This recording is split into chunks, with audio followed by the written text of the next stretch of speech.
There isn't a topic that gets people talking more than squatters at a cocktail party, and I've been getting a lot of questions recently. There's been some legislation and stuff in the news, so I'll tell you what I'm telling people at cocktail parties. Who am I kidding? I don't get to go to that many cocktail parties. You should invite me to one. So if you need to send the invite, send it to Jen Rollins, real estate investment educator, advocate, and broker at One Focus Property Management, and I will be there with bells on. So what do we talk about? Well, we talk about how it's really an overhyped problem, at least here in North Central Pennsylvania, where we operate, and I've operated now for over 20 years.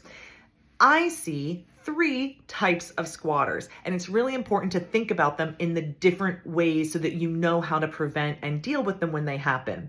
The most common that I've ever seen is what I call the opportunist squatter. This is a person who's looking for shelter. They're looking to get out of the elements, and typically this is going to happen in winter, and you're going to find them in basements, in laundry rooms, in vacant apartments, things like that.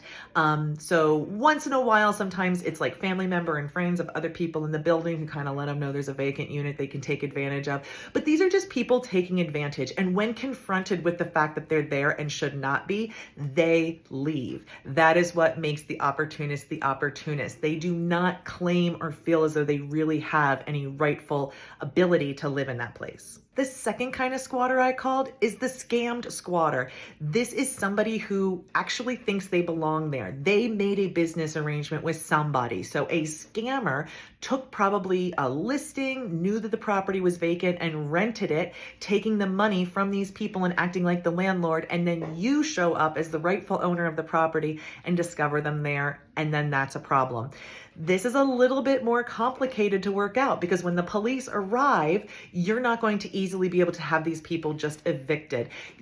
There's going to be a process by which you need to prove, probably through a landlord-tenant complaint at the local district magistrate, that these people are not rightfully leasing the property. If they can produce a signed lease, if they can produce receipts, this is going to end up in court and likely would not be something that the police would intervene on, at least once the people have moved in.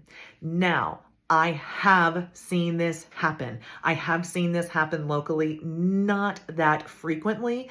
And in all the cases I've been involved in, we've caught them in the process of moving in. So we've been able to prevent them from truly taking residency, and it was disaster averted. And the last kind of squatter is the one I think we all fear the most, the one that's talked about in the news, and the one that is a very real threat in your larger major metros. I think about Atlanta. Atlanta is really going through it right now.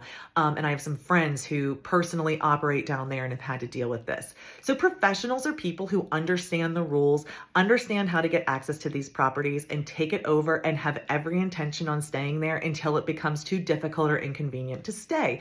And so that might be through legal proceedings. They really can have a high tolerance for uncomfortability. So when confronted with, hey, you're not supposed to be here, you're here illegally, things like this does not scare this kind of person. They know what they're doing, and they're often very knowledgeable in how to get away with it. And so again, here in North Central Pennsylvania, I'm not seeing that. That is not something I've seen happen. I don't live in any kind of fear of that. What those people who like to do that mostly like to do here is be the scammer, right? They see a lot more benefit in being the scammer and getting the money. And so they're stealing ads and doing things like this.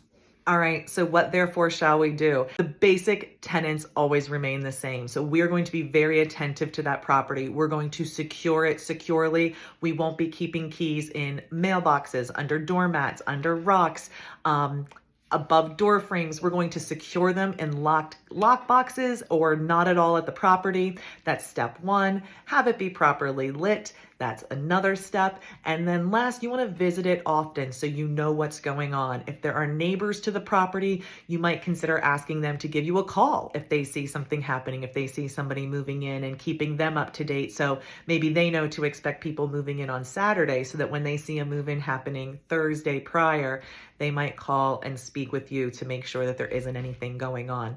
Really common sense tips. I know a lot of people are using technology and things like this to help monitor their vacant properties, and that's a great idea. It's just not anything I'm personally doing or see the need for here in my market just yet. But tell me what you're doing in your market, the kinds of squatter situations you're encountering, and what the tenor of that conversation is. Love to hear.